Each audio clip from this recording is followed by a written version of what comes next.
CFR Network, CFR News. Good day, good night, all. Welcome back. Keeping the build most definitely very local. I got the sibling with me, CJ. Welcome to the broadcast, sir. Please flesh that out. I wanted to do a little quick intro because you're doing so much now. Please elaborate and introduce yourself to the listeners and the siblings then. Thank you for having me again. I think it was 2-3 years ago since I don't even know now, probably 3 years almost since I came on. I'm CJ Webley. I'm a writer, theatre director, and also the founder of the Black Pounds Project. The Black Pounds Project is an organisation which is helping to alleviate inequality within the Black business world, and it's trying to enable Black business owners to access opportunities and resources that are very hard to come by. And the way I've been able to do that, really is through using my arts connections, through using my profile within that industry. And I think it's just brought a lot of kind of interest in it because, like I say, it's not really I wouldn't say it's my main job. A lot of people set up initiatives and then it becomes their main kind of driving force. But for me, I've just been really interested in having those conversations and breaking down some barriers for fun, because I think it's a fun thing to do. I've had to do it within, the arts world, and now I'm trying to do it in the business world, but we'll dive into it. There have been a lot of challenges in the 3 years since I have been doing it. But, me, I grew up in Erdington on a council estate, didn't really have much access to resource. My parents just wanted me to go down that kind of linear 9-to-5 route, but it just didn't feel right. I've worked a lot of jobs, don't get me wrong. I tried, I went into teaching for a bit. I did some office work in claims for a while, but I found myself sitting at the desk, trying to write plays and movies. So, a lot of the time I was falling behind on what I was supposed to be doing. And, I didn't really like the idea of someone telling me, you need to do this, you need to do that. There is a time and a place for that, but for me, when it's not something I'm passionate about, it just didn't chime with me, so I had to make a way out of it. And the way I did that was actually through my writing. First and foremost, my business was going into schools and teaching kids creative writing. And I was getting into quite a few schools in Birmingham because there's not really anyone looking like me going around teaching kids how to about writing, telling them about the industry, what's possible, how to do it. And it was going really well, and then COVID happened and I ultimately couldn't get into any schools anymore. And I didn't really have the business acumen at the time or the people around me to kind of say, right, this is how you can get online, this is how you can still maintain those relationships. Fortunately, I landed a role at the Birmingham Rep Theatre, which is the only producing theatre in the Midlands, and I landed a commission to write a play for the main stage, and this was just as we were coming out of COVID. And then the reason the Black Pounds Project came about was because the Black Lives Matter protests were right outside of the Birmingham Rep, and so you got to think, I'm sitting in there, this is like one of my childhood dreams, to have a play on the main stage in my city, and then I look outside and I see people that were clearly struggling in the same way that I was with my business, and I thought, surely I've got to be able to bridge the gap. Like, I've got to be able to do something. I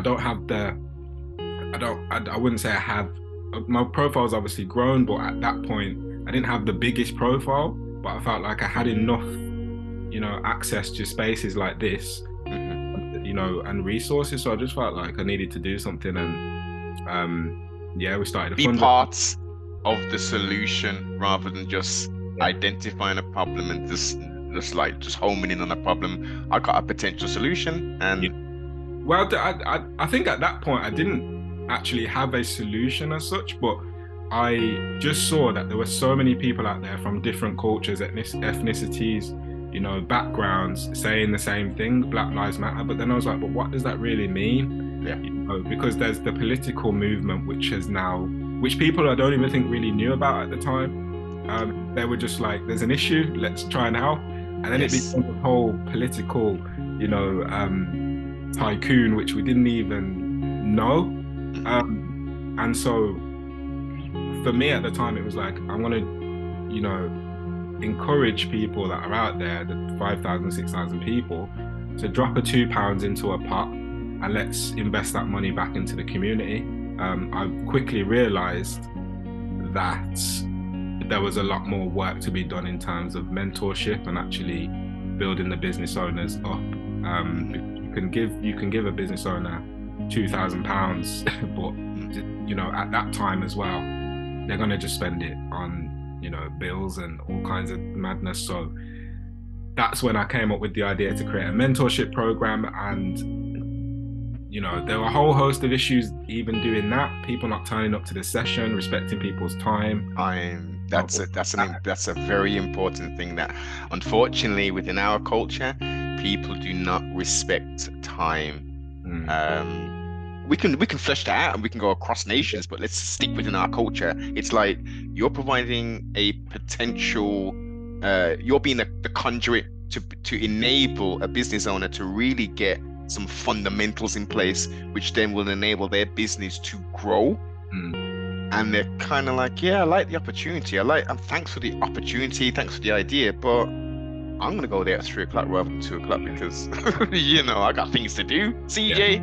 Yeah, and that was the issue, and at the time it was really frustrating because I was building a real bank of like mentors and resource, like people that are actually doing it, you know what I mean, turning over 1 mil, 2 mil businesses. Like, where are you gonna get that kind of mentorship? Where you gonna give you literally the blueprint of what to avoid and what to. So we had this whole program, had around 15 mentors that would come in, delivering sessions every bi-weekly, and you know, I just felt really bad ultimately because people were turning up, like initially, like the excitement, the buzz of it, and then, you know, as I was getting different mentors and different topics. You know, there's a guy, I had Peter Komalafe. He's he's a regular on Steph's Packed Lunch on ITV. Like, he's a regular on there, financial advisor, and he was like dropping gems after gem, and to 3 people turning up to this. It's like that. So I was like, cool. Spoke to all the mentors, I brought them all together, and I said, look, just bear with us. I think this is a real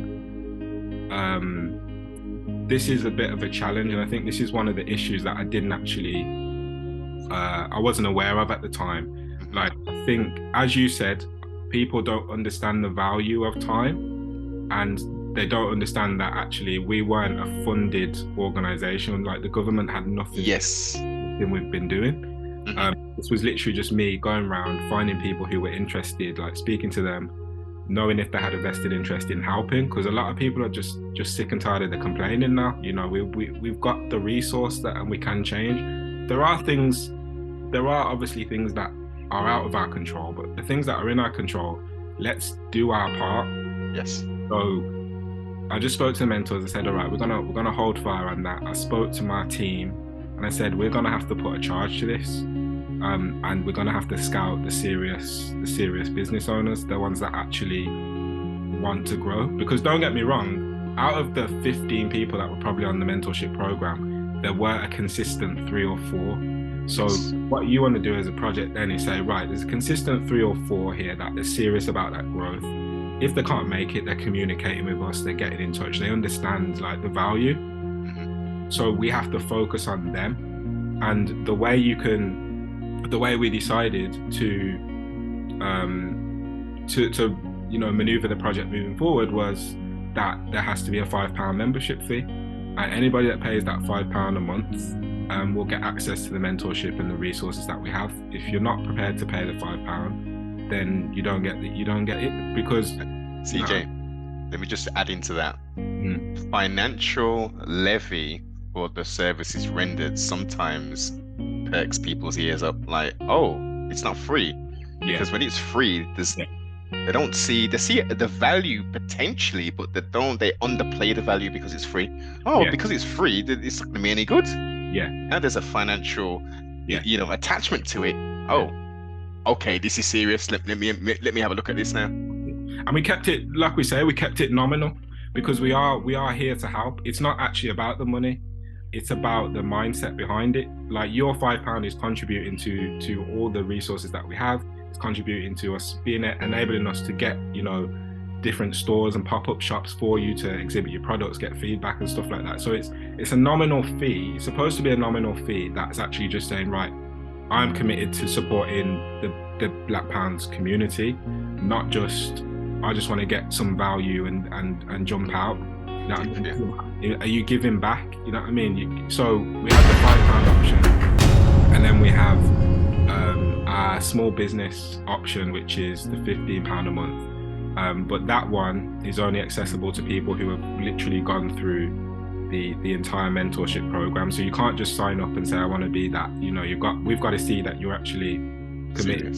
and serious first before we allow our resource to you got to kind of prove yourself. And so it's actually a lot more enjoyable now because we have we open the membership every 3 months. So people are like all up on the waiting list. As soon as it opens, they're like, oh yeah, I gotta get in there, because especially now they see the shop and all of that sort of thing that we do, the pop-up shops. Yes. Was it the Great Western Arcade? Was that the first one? Yeah. So the first marketplace we did. So we have the marketplace events where the vendors will exhibit their own products. So we find different venues for them. So we'll do it in the banks. We've been doing it in Santander. We received some investment from Lloyd's to open another shop, and NatWest as well. So we've been working with them. So we have marketplaces, so they can exhibit their products pretty much any time they want in any of those banks or arts venues as well. We've got a partnership with the Rep as well. So when there's a show that's culturally relevant, we'll say, right, bring your products, because you'll have the clientele, the footfall that you're looking for. Yes. And we want to do that sort of thing, across the country. But yeah, we have the BPP store, which is the actual shop that we open up. And so the first one we opened up was in Great Western, and that really did amazing. And we were trying to continue there, but then there was some politics, like with the Great Western Arcade. They basically pulled the rug from us, so that's why we ended up having to open up on Colmore Row, Colmore Row obviously that's the financial district of Birmingham. Indeed. Good place to be, but I think you're not going to get the same footfall that around the area on that road. So it was a good opportunity to get some marketing done and get some photos of the shop and this, that and the other. But in terms of the footfall, Great Western or Bullring is ideally where we want to be. So yeah, we've done 2 of those now. With the way it works is essentially the business owners will pay a nominal fee, just so we can get some volunteers in to basically man the shop. And there'll be it's almost like an exhibit of their products. So we have QR codes and stuff where customer can come in, scan the QR code, see a little video of what the business owner is about, and really kind of get to know the people behind it. Immerse the clientele into the business proposition itself. That's it. And so the whole process for me now, I've realized that it's that storytelling aspect that people miss, like that business storytelling. Not just the why you started the business, but what's the need for the customer to buy your products. Not just why do they want the product, it's like, why do they need it? Do you know what I mean? And that's where a lot of business owners we've found in the last 3 years, we've worked with over 2,000 business owners now in the last 3 years. And what we found is they're all struggling with that business brand story. There's that, you'll ask them, tell me about why tell me about your business, and they'll say, oh, my hair was really dry back in the day and I just needed something to make it work, and so I come up with this product, and it, I put it on my scalp, and in 2 weeks my scalp was, and I'm saying that's more of a personal, story. That, great. If you're on a panel and people ask you why you started the business, cool, use that. But what as a customer, what you want to be hearing is, having experience in hair care products and beauty products, customers were in need of this product, and therefore they came to me and I created it, and this is the result of it. Do you know what I mean? Needs and wants. That's it. You know what I mean? So you know, the personal story is great for a time, but really it's about honing in on the facts and figures, the results, and you know what the product can actually do for the customer. And I think the more we start getting to that point, the more successful our businesses will be. So and this is all feedback we've been getting from the customers anyway when they've been coming into the shop. They want to know more about the products, you know what I mean, and what they're all about. So that's BPP in a nutshell. What, you know, we've grown a lot, and like I say, the reason I say that storytelling thing is important is because I mentioned we got some investment from Lloyd's, and literally there was a day where I was in the Great Western Arcade shop, and just literally someone from, I think it's the regional manager from Lloyd's, just came in. I think they must have been talking about us for a while. And essentially she was just like, yeah, tell me about the businesses that are in the shop, X, Y, and Z. And obviously I know every single one of the members, so I was just like, yeah, this is Ruby. She does, you know, photography. She's been doing it for X amount of years. She's from, you know, where's she from? She's from the Philippines, but she's come over here, and she's, you know, really young, and she's working amazing work. You know, we've got who else we got? We got Samantha. She's got her Shea Cocoa brand. So I know all the business owners. So it's like a personal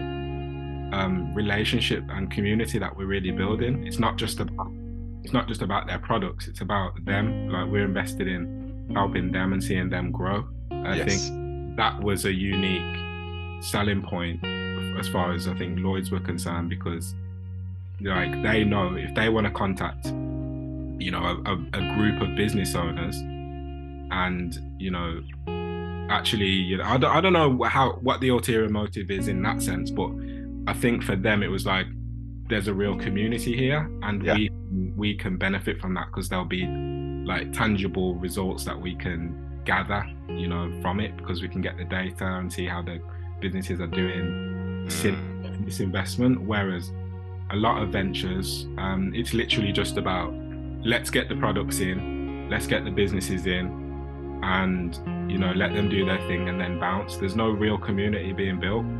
You know, we talk about Black community, but where do you know where people are, other than a church, where are people investing a pot of money into a pot of money that is then going towards the greater good of their own? You know, where you tell me where it doesn't exist until you created the you know what I mean? That's the blueprint though, bro. Like that is the blueprint. And I think the only way you can do that is by building trust. You know what I mean? It's the only way, because I genuinely believe if BPP was what I was doing full time and I had to put food on my table from BPP, I can't come with the same like level of chilled, relaxed vibe. No. I've got to put food on my table. It's pressure. You know what I mean? You need to pay your membership, man. That's another member. That's food on my table. Like, you know what I mean? You can't. It doesn't work like that. It's got to be right. This is something that, like, I don't believe I will be necessarily. I might be CEO, but I believe there will be someone else who is literally devoted to BPP full time and can really push it, you know, beyond where it is right now. Because I believe it deserves that time. I believe it's a real movement that's being created. It should be a national at some point. This will, let's be COP overfloweth. This will be a national movement, not a Brom movement, not just a West Midlands, not a Midlands movement, but this will be a national thing. Yeah, because you've obviously got the Black Pound Day, and I know they're doing their shops in London, and a lot of people always say to me, what do you think of that? That's similar to what you're doing. I'm saying they're doing their thing. Like, I respect that. They're still they're helping. They're doing their thing. You know what I mean? But I believe that they had. I think because of the limited company structure, it limits what you can actually do in terms of like the fundraising, kind of speaking to power, speaking to government, it kind of limits, you know, the potential for that. But I think in terms of raising awareness, obviously being in the capital, that's going to help. But I think because it's not under that charitable structure, I don't know how they'll go about really building that community kind of membership feel.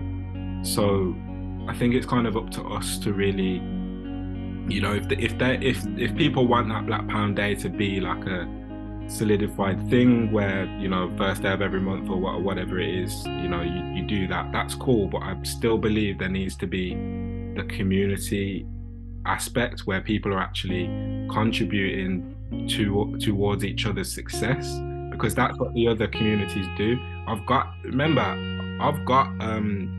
all ethnicities on my board, so we have open, candid conversations. I'll speak to like Asian members of my board and say, right, what do you guys do? How are you doing that? How have you got all these chicken shops on that road?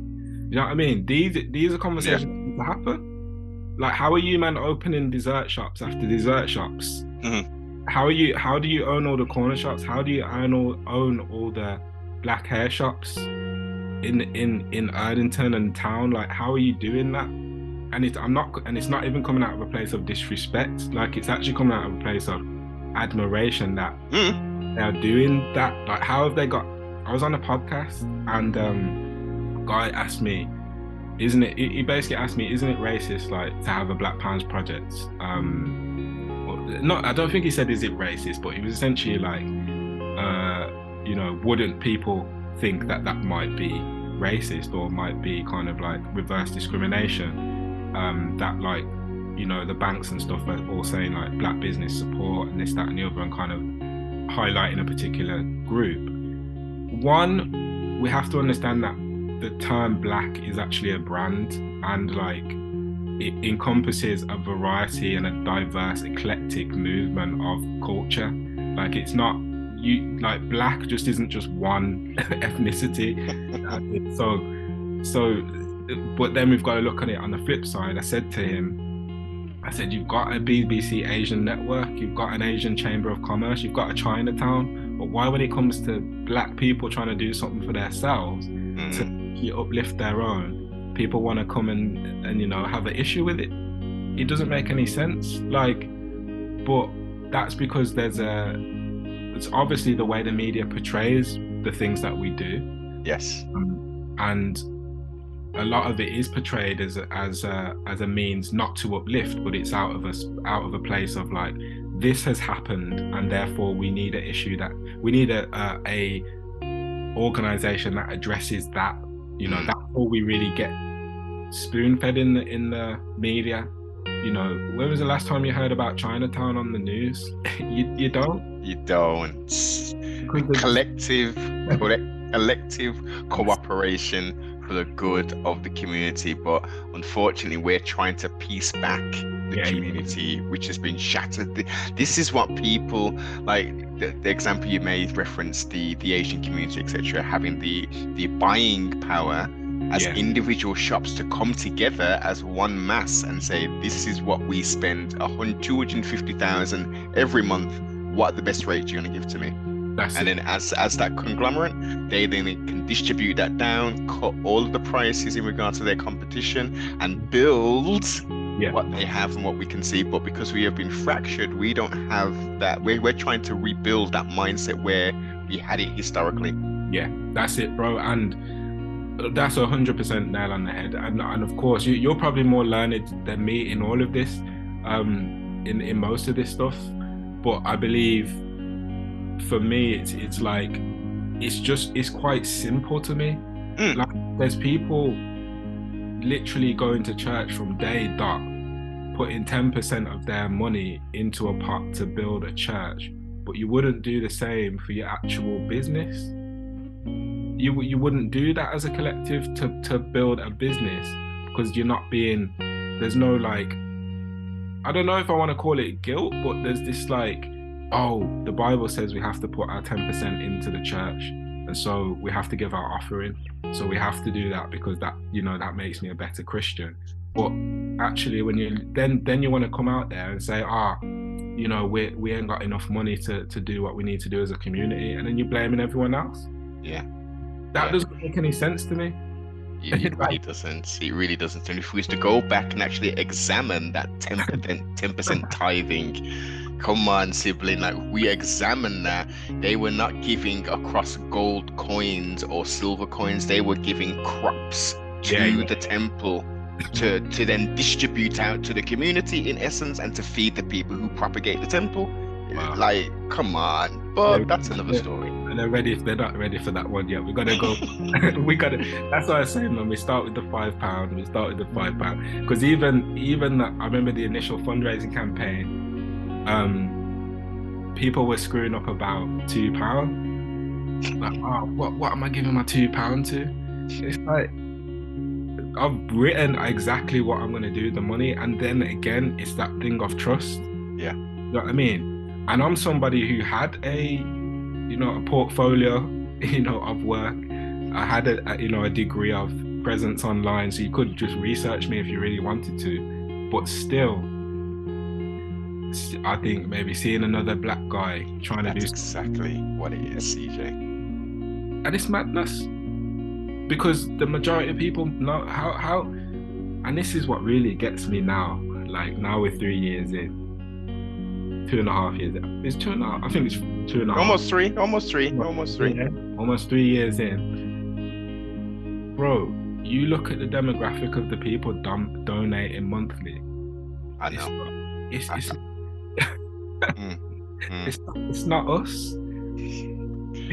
It's not us, bro. So we can't keep sitting around saying, they ain't helping, because there are genuinely people who are like, probably just out of being sick and tired of like hearing that nothing's going on, and probably want to be able to say, look, okay, I hear what you're saying, but I'm donating to this, or have you checked out this? Like, I think people are tired of the trauma speech now, and there is a time for it. Don't get me wrong, there is a time for it, but I think we focus our energy so much on that when it comes to solution-driven work, we're tired. You hit the nail on the head there. The tired of the complaining. They're complaining so much that they're tired, and it's like, well, I don't even have the gumption. I don't have the drive to even work on this solution. CJ, that's too much work, man. Let me just get my head down. Let me just stay in this 9 to 5. Even though I've got that passion, which took you from where you was and said, no, I want to write. I want to do something. Yeah. That's difficult. There's trials and tribulations, which is the unknown. And as taking it out of our community, the unknown is scary. As human beings, as mankind, the unknown is scary. We like routine. Yeah, definitely. And I've always said to a lot of the people that ask me about it, say, this is going to change so many lives, X, Y, and Z. This is amazing. This is brilliant. The people that get it, some people just don't understand it. But the people that get it, they'll be like, yeah, amazing, continue the work. But people have got to understand, I'm not trying to save black people. I'm just here to do a bit of positive, put a bit of positive affirmation out there and uplift. I'm not trying to undo centuries of like, let's talk the real, man. One man cannot undo centuries of trauma, marginalization, discrimination. All you can do is your little bit, and hopefully that inspires others to do their bit. Yes. But what happens is people see something like BPP and they say, oh, that's the thing now. That's what we've got to, that's what, particularly the corporate organizations, they'll think, oh, have you heard about BPP? Yeah, BP. And it's like, no, you've still got to do your bit. Yes. You've still got a responsibility to ensure that your place of work is inclusive and that you are, not discriminating against people. And moreover, as a community, we have to understand that, we have the power to change things as well. And there's work that is solution driven, and there's work that is obviously more conversational at a political level. But we don't have that many people in that space to really be having those conversations. People aren't writing I feel like enough of us aren't writing books as well. That's another thing. Well, real books talking about, but I mean, they do have their place because there is a plethora of books coming out from people who have unfortunately spent numerous amount of years in the penitentiary, in the prison system, and they're talking that, which has its place, but as you say, on a wider aspect, on a theologian sort of mindset, a historical aspect, on a fantasy, a sci-fi, we do need more people to have that creative tone. Definitely, and you know, I always feel like I'm writing some stuff at the moment, but again, I find actually that a lot of people tend to want to write that from that kind of autobiographical lens. You know, oh, I grew up like this, and you know, I was able to achieve this, but that doesn't really speak to the wider issues in every aspect, because it depends as well on your profile, like as to whether that's really going to hit home with the people that need to read it. Like, you know, you can write an autobiographical book as like a self, you know, like an achievement for yourself. Yes. Something you've done, and that's great. But then in terms of like those really hard hitting, you know, non-fiction books that are gonna really be in front of the people in power, that are gonna actually support why something like BPP needs to exist, is something we're still waiting for. And maybe that's my next calling. You know, maybe I need to go down that route. But I think even just exploring like the partner, you know, what happened to that? Why did that disseminate? The trust thing. It all comes down to that trust thing. Yeah. So ultimately, BPP is kind of trying to, I guess, rebuild the partner in some sense. You know, the partner, and I'm sure some families do it amongst themselves. But like, we keep saying Black community a lot, but I think I think, and because it's the growing year of 2023, I think we need to, in essence, formalize that partner structure into our own credit unions. Yes. Have contracts. This is no, oh, you missed it. No. This is the book. This is the place of business. This is where you come and drop your money. Yeah. You know, that's what we need to do. We need to have a professional outlook on the majority of the things that we took for granted and saw as a little sideline deal or a little something, and utilize it in its full capacity now. Yeah, 100%.